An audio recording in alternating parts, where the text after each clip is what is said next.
Namo Tassa. Okay, a short video this time, just to pass a little message in general, and still a little bit about what I am about.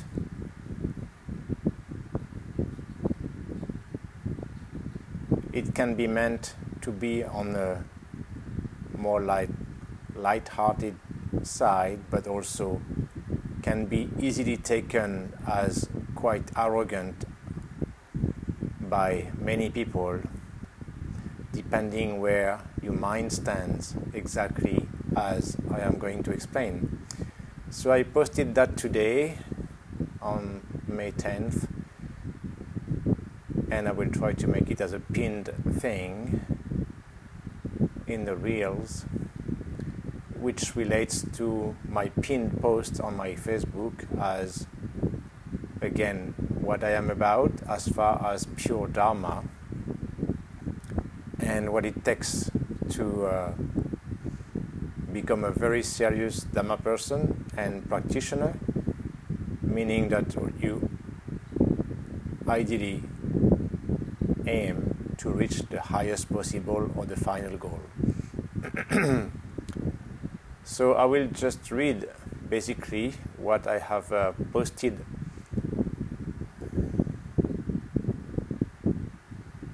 today, and I'm just saying that if you want to come to me and really want to work seriously on the path of pure Dharma, then of course, as what the path is about and the ultimate teaching of the Buddha, you have to be ready to destroy your ego, of course. And basically that means that you have to be ready that I will destroy your ego. I will show you that it's quite easy for me to just reach every point, every trigger, every corner of your mind and psychology or personality exactly linked to that ego. And that's why many people have some kind of a aversion, reactions to what I say, what I do, what I teach. But that's exactly the point again. And that's the way I relate to U Ba Khin from the previous life, that I don't mean to cater to as many people as possible. I'm not trying to get as many followers as possible, of course, like many other so-called spiritual teachers who are big fan of the business of spirituality. Of course, as a pure Dhamma person, I don't care about business, money, or being popular or having as many followers as possible. It's about quality, not about quantity, of course, and at the same time, I am more interested in people who are, as I meant, really ready, who feel it inside them. They have had some major trigger, and they really understand that this is the path that they really want to follow seriously.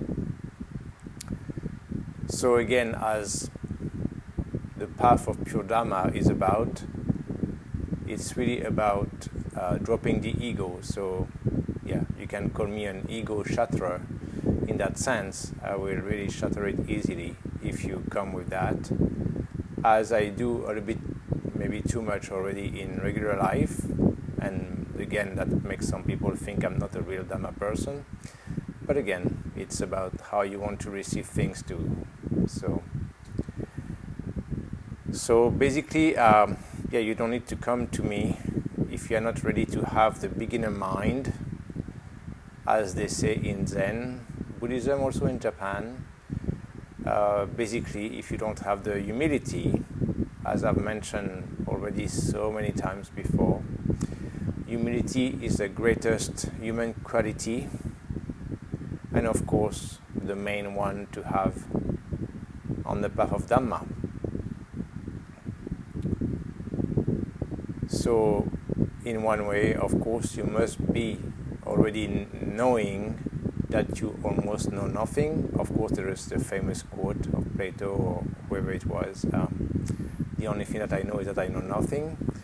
And some other spirituals have changed that around to make it sound like their own or cool, but it's the same, like saying that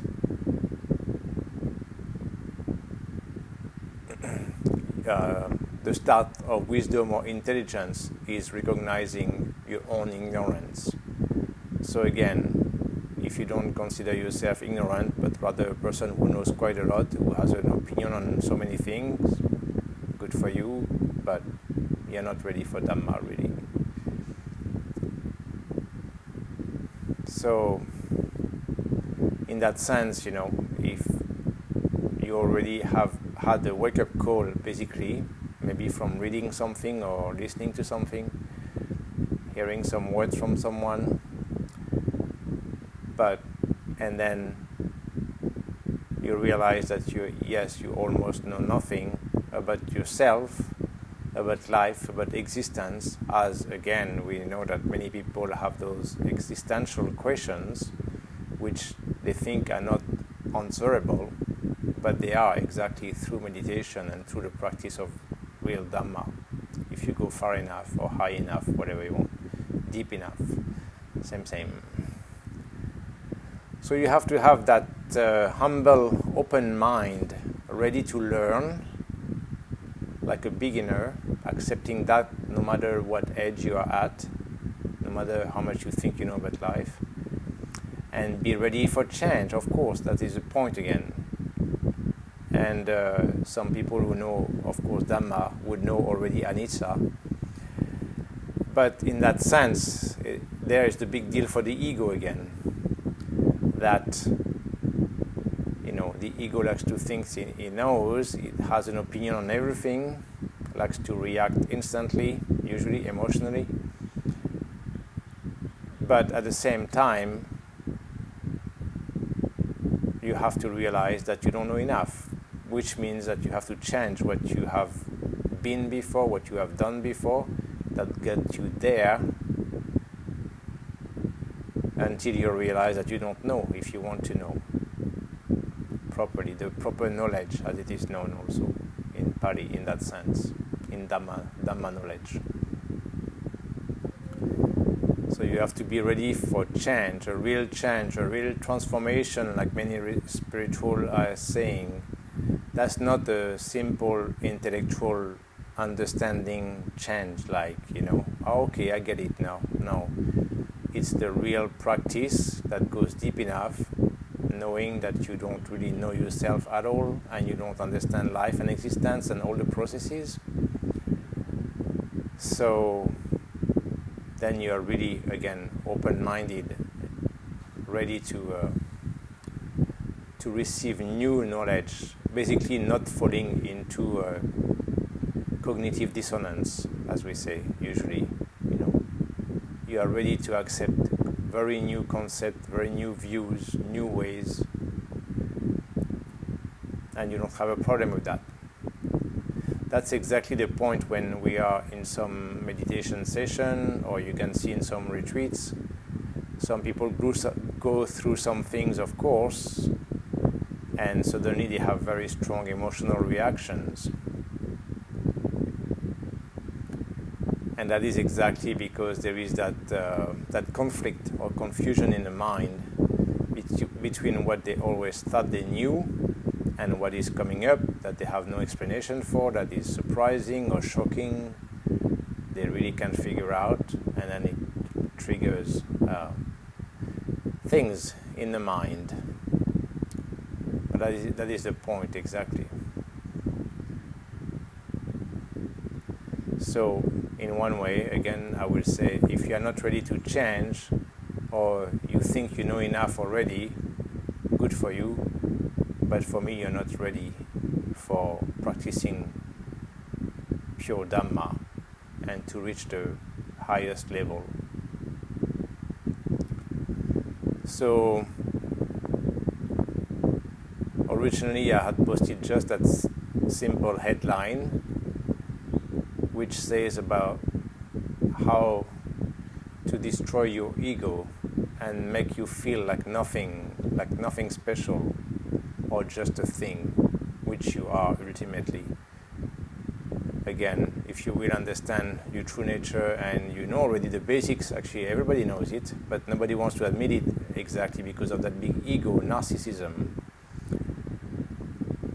that we are just a bunch of atoms. Something I realized as a teenager when I was studying already a bit science. That was a realization I had, like that simple.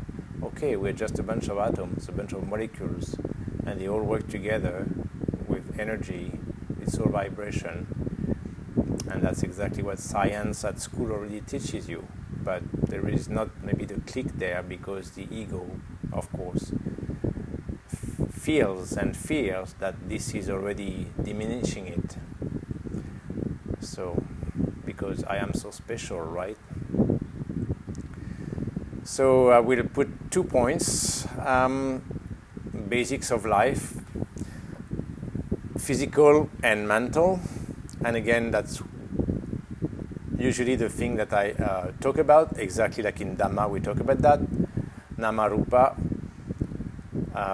or like the Rupa jhanas and Arupa jhanas, just the body and body sensations, and when the sensations are gone, finish with the body, but there's only the mind left. So again, not about the classic sentence again from those whatever spiritual people who like to think again or show off, which is a bit similar to the LGBTQ. You know, they think that when they add more, it sounds even more cool or more special, right? Again, need to be special. So when people say mental, physical, emotional, spiritual, and whatever, again, they like to add, this is just like chat to sound cool. Anyway, there are just 2 things, mind and matter. So there is the body and the mind, mental. Not exactly the same, but so first part, for example, I will make it very simple and short. Physically, as I meant, ultimately, and hopefully one day you can actually practice properly Dhamma with humility, that will allow you to go deep in meditation and concentration states, which we call the jhanas, and then you will reach the point where you can maybe feel within yourself the structure of an atom, the structure of matter, the big graal of science, physics, exactly talking about the physical level. Then you can experience that within yourself. Then you will know exactly your true nature, and you're nothing more than that. As everything else, everything is just matter, material, which is just atom, energy, waves, right? Vibrations. It's all that, frequencies, vibration. Remember Tesla, of course, one real intelligent scientist, Nikola Tesla. If you want to understand the universe or yourself, for that matter, or understand yourself, then you will understand others and the universe. You think in terms of frequency, vibration, waves, energy. And that's all there is around. And that's, what explains everything if you understand properly how it works. With my first quote in my book about the theory of the ordered chaos, something I learned in my first physics course at university, and that's actually all there is. It's an ordered chaos as far as physics. And that's why everything gets created and keeps evolving, and you have all this kind of form of existence in every way. But at the same time, there's constant change, constant evolution, because it's not perfect, it's chaotic, it's an ordered chaos. So yourself, you are just, originally I would say a thermodynamic machine, that's all there is, but of course like you are a biological, organic thermodynamic machine. Some are just solid, you are an organic one, that's all you are. Exactly, because you have this nervous system also, and then the mind that some affect to an extent that. But at the same time, here also your ego has a problem, wanting to be so special, like all those degenerate people, so-called spiritual New Age, who like to call themselves gods and goddesses or whatever. But you don't have much control, of course, of that. And nature, the laws of nature, the real laws, the laws of the universe, are the ones controlling you as a thermodynamic machine, right? And you are in charge of very, very, very little of that. And that's exactly one very sad part, in one way, of those people who think they are spiritual, meaning that they think they are aware. But at the same time, how much every minute, every second are they aware of their breath, of their heartbeat, which are the two main things that basically makes you alive. What you consider being alive is linked to those two main things. How much are you aware of that every minute of your life, instead of your ego enjoying looking at your image in selfies and whatever to post, and looking at others and judging others and all this. So again, that's as simple as that. And there is a classic comparison that is used in Dhamma, in Buddhism, also because we talk about ultimate truth and apparent truth. So apparent truth is what, or is like apparent reality, what most people refer to. And for that, we need conventions. So that's why, again, when people want to have supposedly deep questions about, but who is that high? Who is the one asking this question? Who is the one seeking enlightenment? What, all of this. Then you give names, you put name. That's why also sometimes the translation from the Pali word is not form, but is name for matter. So you put names on things and you put labels on things just for conventional purpose, to be able to explain, to talk about things. And for example, you can compare to a car, right? So you call a car, but what is the car itself really? Because it's just, thousands of pieces together, parts, of course. And so when you start to look in details, as you would do when you do concentration practice, and you go within yourself, then what part actually can you call a car, So you can compare yourself to the car, and actually it's a good comparison. I will put a little extra there exactly for those category of people with a huge ego, for many of them, and just the way, again, society is so wrong in the way it looks at things, again, not having understood exactly life and existence and the priorities. But so just like a car, you need some input, right?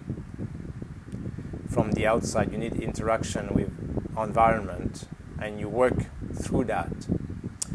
And what I mean is that society makes surgeons like almost holy people, just because they can operate some bodies or brains. They just know how to cut open a body and take something out and put another part in, or stitch it together, and that's all that is. But suppose these surgeons are so high level, after so many years of studies and medicine and specialty surgery and all this. And then on the opposite end, you have the car mechanic, right? And of course, usually to become a car mechanic is considered a very low level, kind of not so much educated, not real educated person. But actually, of course, cars have become more complicated. Humans have not changed that way, actually, really. So, but they're actually the same, and they're just doing the same. So actually, a car mechanic has a lot of knowledge. If it's a modern day car mechanic that knows how to fix pretty much every part of a car, he knows as much as the surgeon for the body. So you're not more than that. You're just like a car. So you are just made of soft parts, hard parts, soft tissues, bones, whatever, teeth. You have some part that are like solid in place. You have some moving parts in you, not so much actually, sometimes as a car. And then you have joints, of course, in both, and you have pipes to carry different fluids, and both need some kind of fuel, carburant, to mix together and to burn and release energy to function, and that's all. So you are not more than that, actually. So that is a good metaphor. And at the end, what is that I, right? And to understand the no I, no me notion, well, you say me with that name. Well, who is that me? As the great sage, very high level, accomplished sage, Ramana Maharshi, was always about who is that I, who is the I asking, who am I? So, what is that I? Again, the I is only conventional for the sake of giving a name and this kind of body, general body form that keeps changing and evolving all the time. But if you start to go in details, then of course, can you call your arm this name, your name? This is me. Or can you call this organ or your eye or whatever fluid inside you? Again, there is a famous great category of meditation practice, or like in the Satipatthana Sutta, of course, it's mentioned, as much as some are meant to meditate in the graveyards in front of dead bodies, or decaying bodies after death, and the different stages of decay until it becomes bone dust. The last thing, of course, the bones, the teeth, and the bone become white dust. So that is exactly one famous meditation to show exactly where is the I in that you're going to become that. Everybody is going to become that. One day it's going to be done and start to become like that very ugly purple seeping fluids thing, and then everything will start to fall apart and dissolve until the core, until the hardest solid parts.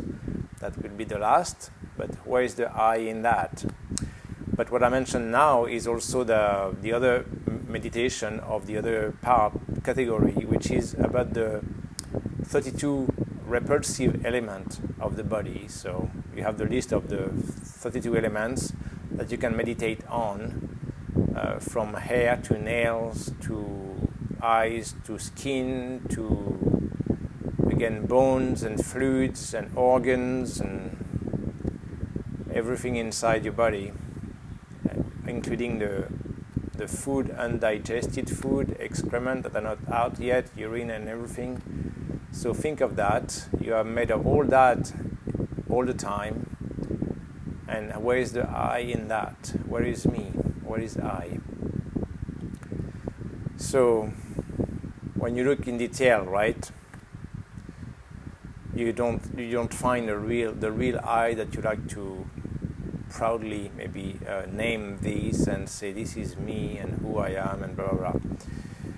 So this is only like a car, many parts that actually are assembled together. It's all energy exchange as always, and to try to function together, to work together, and never perfectly, of course, and that's the point. That's why there's always some evolution, like the chaos ordered chaos, and then that's why things keep evolving, but in a way also that keeps aging and decaying. Body, human body, car, same. Everything has a lifespan. And after a while you can replace some parts, but in general, of course, the big rile that those crazy new generation or some older crazy guys are trying to figure out is the eternal life, right? They're trying to create now so many system, technology, and whatever, medications, and unfortunately the connection between human and machine now, computers, to try to get the eternal life and no decaying, and that's exactly pure madness. This is what is to be very, very, very sick in the mind. Unfortunately, that is appealing to more and more people. So, but yeah, and that's happening now. And on the way to that, they are of course harming a lot of beings. All the testing on animals, monkeys, a lot, and others. This is very, very sick and very, very bad karma for these people. But of course, they think they know better. That's the highest egos. These kind of people, they have the money, the power, the technology, so they think they can live eternally, and that's total madness. That's pure moha and avijja, actually total ignorance.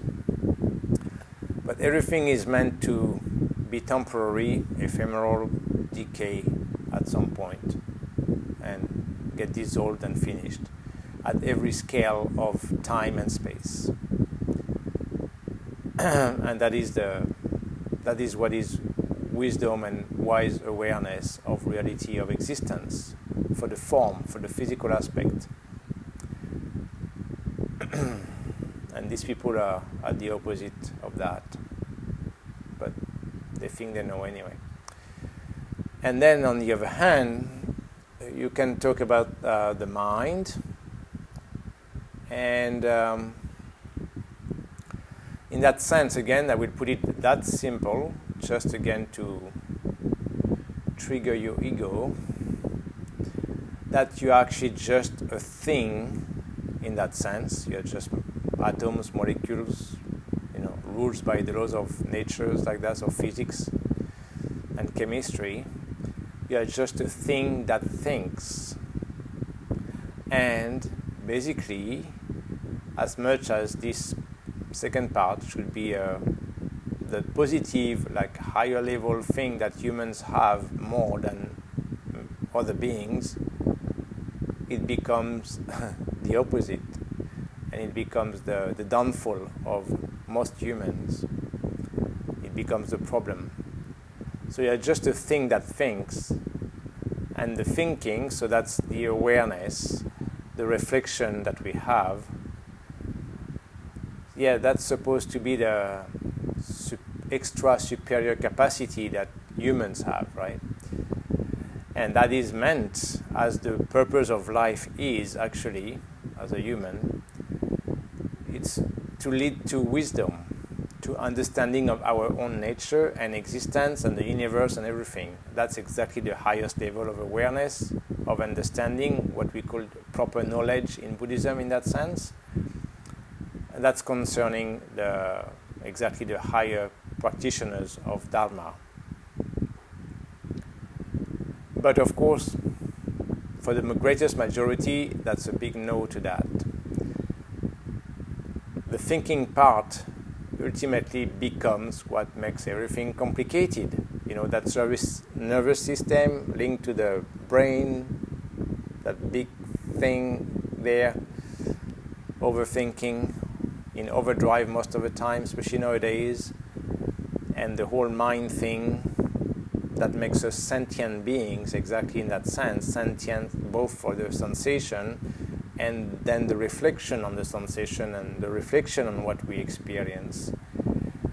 That just makes, for most people, a big mess and everything complicated, and that's exactly the source of suffering. Then you can learn the first noble truth of suffering, the example of what we mean by suffering in Buddhism, which is not only a physical suffering that you call pain, which is again in the mind actually, Again, that's the difference with actually hurting. When you are hurting from injury, like if you have injury, it's a physical thing, but the pain is in the mind, and that's two separate things. That's exactly the message from the injured part sending through the nerve system to the brain and the mind interpret, perceive this as this or that. So there is that part of the suffering physically and suffering mentally, as also another famous quote says, that humans suffer most in imagination than in reality or physical reality. Humans are very good at creating big drama, big problems in the head, and that's what the problem is. The notion of suffering in Buddhism is like that.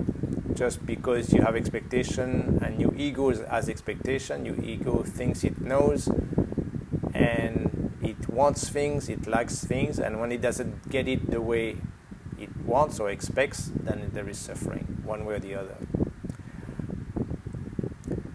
And that is exactly the basic of nervous system. And again, I had understood that as a teenager when in natural science classes, physiology, exactly when we were studying the nervous system and the connection to the brain, and exactly that, physical sensation, only a nervous transmission up there. So basically your emotions and reactions, they come from a psychosensorial reaction to a nervous stimulus. And once you conceive that very well, but through the practice of meditation properly, you will experience the nature of that, the physical nature of that, and that's just a physiological process, physiological, chemical process, whatever you want to call it at that point. It's just biochemical reactions, and that's all you are, again, just that thing, that organic machine. Then you can separate the mind from reacting to that, because you understand it's just that process, physical, biochemical process, and that's all that this is. So, but then the mind likes to overthink and, of course, feel sorry for itself. The whole self-pity, self-concern, self-absorption, me, all the time. Then the whole suffering and drama is all that, and then you try to connect that to many things outside, other people, the drama with other people, and life and everything, because you don't understand the nature of all that. So that extra capacity of thinking and reflecting on yourself, your sensations, your thoughts or dreams or whatever, and others and life around you, the environment around you, has become like the big source of suffering, exactly because people don't know, they don't understand. And that's the point of the practice of pure Dhamma and going deep in meditation and concentration level to understand the basic nature of that and manage then to separate from that by dissolving all those issues. That's why meditation can be very, very healing at every level. This is the best psychology and the best psychoanalysis you can do in your life, really. But, of course, some people are so messed up also through chemical things, of course, that they are given, that some cases are a little bit extreme and they are not ready for meditation and to face that simple, basic reality of life. Anyway, so that explains the whole madness of the individual, the me, I, ego. I'm so special. And that, of course, transposed at the big scale of many, many individuals, then it creates the madness of the whole human society. So the famous moha, lobha, dosa that humans have, the moha, which is a delusion, out of ignorance, delusion, always the base of moha, delusion, then goes also to lobha and dosa.